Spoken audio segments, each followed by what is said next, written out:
हरी सब्जियां, फल और गुड़, दालें हमको खाना है। कुपोषण की समस्या से अपना भविष्य बचाना है।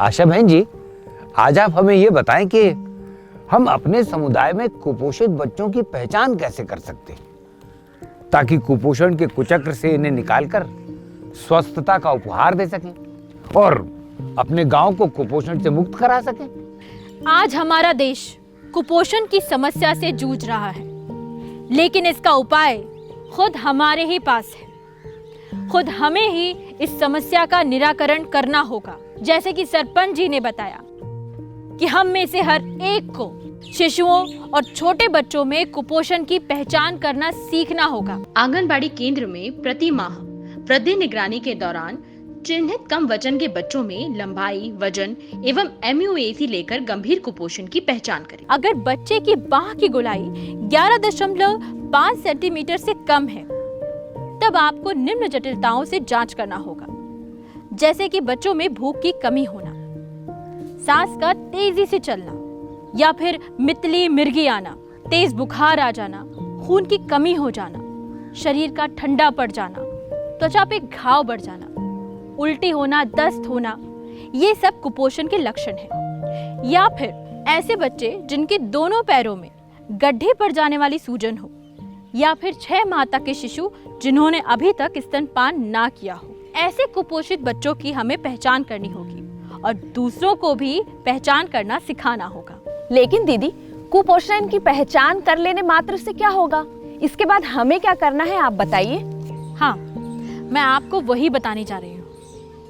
यदि हमारे घर परिवार में, आस पड़ोस में किसी भी शिशु या छोटे बच्चे में इस तरह के लक्षण दिखाई देते हैं, तो हमें तुरंत ही उसके माता पिता या परिवारजनों को ये बता देना चाहिए कि ये गंभीर कुपोषण के लक्षण हैं।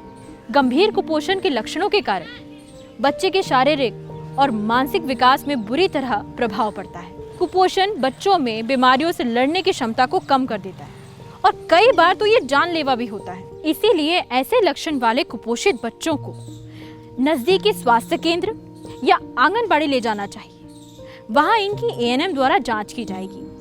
बीमार गंभीर कुपोषित बच्चों को पोषण पुनर्वास केंद्र में भर्ती किया जाएगा और बीमार रहित गंभीर कुपोषित बच्चों को आंगनबाड़ी केंद्र में CSAM कार्यक्रम में पंजीकृत किया जाएगा। पोषण पुनर्वास केंद्र सभी विकास खंड स्तरीय शासकीय अस्पतालों में स्थापित है।